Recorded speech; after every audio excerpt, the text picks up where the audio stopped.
So the next person I want to give a little background on is my man Fahamu Pecou. He's one of the most famous artists in Atlanta at the moment, and I've seen his rise. So when I first met him, he was actually the flyer guy for my friend Kimbo. He would make the flyers for Kimbo's events. Kimbo takes me to his house one day, this cramped little apartment on Peachtree he had with his girlfriend, and because both of them were art students, the shit was packed to the ceiling with art, you know. And I found Mr. Pecou to be, you know, a little shy, a little unassuming, kind of quiet, a little nerdy, but all around a really cool, you know, good people. And that day he invited me to a group art show he was doing that weekend, and that's when I found out the background about his life. So at the show, I find out that when he was about 3 years old, him and his brothers and sisters, his brother and sisters, basically witnessed their dad end the life of their mom and then turn himself in.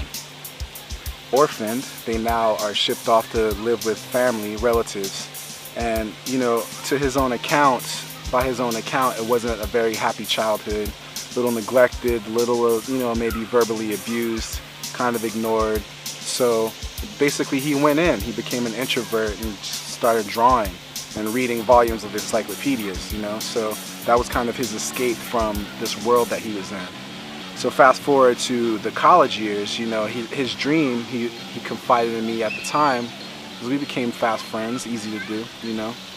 He was like, you know, I really want to be as famous as Picasso, with the caveat, of course, of not dying before recognizing his fame and fortune. Like, he wanted to experience the fame of being a world-renowned, well-known artist. But during that time, especially right after college, as he's trying to get in galleries and get some solo shows, wasn't really popping for him, you know. Fortunately, during the time he was in school, he hung out at the design lab, so he learned graphic design by hanging out with his friends. So eventually, in order to make ends meet, instead of being a total starving artist, him and his friend Salah, DJ Salah in Atlanta for those who don't know, started a marketing firm called Diamond Lounge, where he was basically the head designer. So that kind of got him by, but it didn't stop him from, you know, going after getting in these galleries. He's put together these elaborate packages and, you know, ornate on the outside, goodies on the inside, telling his story. Nothing was working. But in the meantime, he continued to paint and, you know, hone his craft.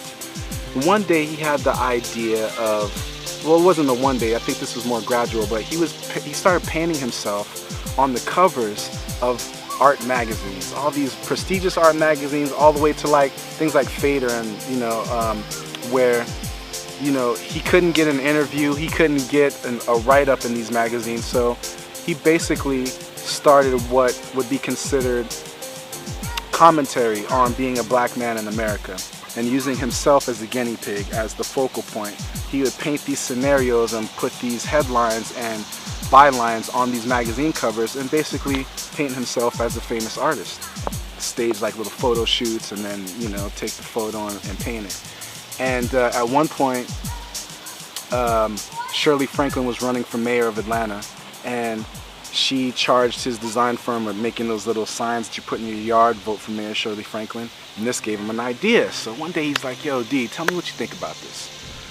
He came up with an idea, a sticker campaign essentially, that was as follows. He found a picture of a dude with a jerry curl, no shirt, and a bow tie, with the arrow pointing to this guy saying, not the shit. And then he takes off his you know, little nerd glasses and mean mugging the camera, photographs himself, and the arrow on him says the shit. So the campaign was basically Fahamu Pecou is the shit, paid for by the committee to officially make Fahamu Pecou the shit. Stickers all over the city, putting them up in magazines, starts tagging them, sending them out online, and you know, he's asking me, so what do you think about this? I'm like, yo, you gotta be careful of your language, because some people will take shit as derogatory, blah, blah, blah. But you know, I was looking out for him, but I was naively not considering the intention behind what he was doing, which was to cause tension, announce that he was out in the world and, you know, creating some stuff, and that, yo, by the way, I'm the shit. So I warned him, you know, like, once you say that you are, you have to become that, and become that he did, because essentially it made him known around the city. He still wasn't getting any gallery shows though, so. During the art walk in Castleberry Hill, which is where our headquarters were, GTM as a marketing firm, and right across the hall from us was the studio, Fahamu studio. So one day he decided that during Art Walk in Castleberry Hill, he's gonna do some live painting on the sidewalk. I'm the DJ. One of my friends was hanging out. She was being painted, and some other friends were hanging out. And while we're out on the sidewalk and people walking by, his neighbor across the street and gallery owner Bill comes to check out what his friend's doing, right? Walks over like, Fahamu, what the fuck are you doing? You're a painter? I thought you were a graphic design artist. Like, what the fuck is this? He's like, yeah, man, I graduated from art school. You know, I'm a painter. He's like, you know, I got a gallery across the street. Why the hell haven't we had this conversation? So he's like, do you have any more art I can see? So these guys disappear inside.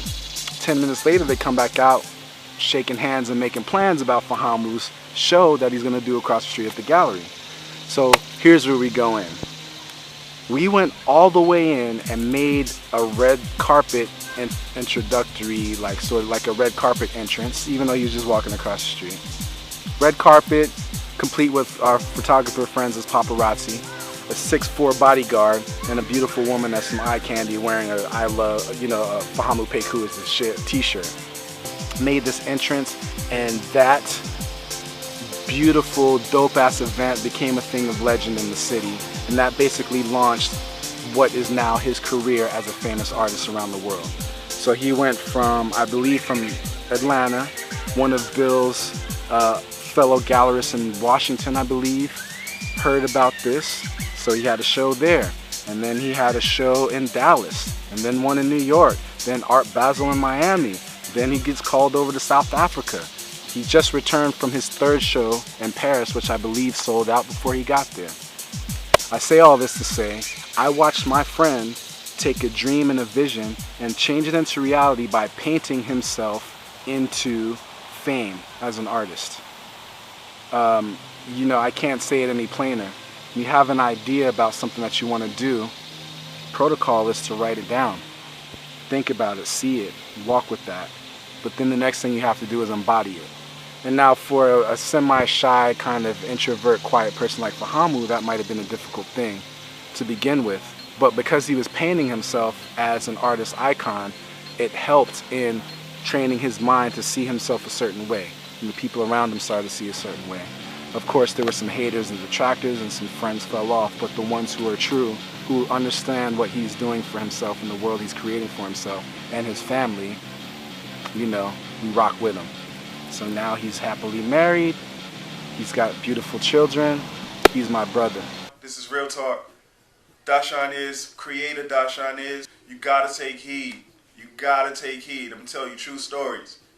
True stories. This brother has been telling me things since we met over 10 years ago, and everything he's ever said to me has come true, rang true every time. Whether I paid attention or took heed or not, it came true. So I'm telling you, he sees, he's paying attention, his eyes are open. Listen to the brother, he got something to say.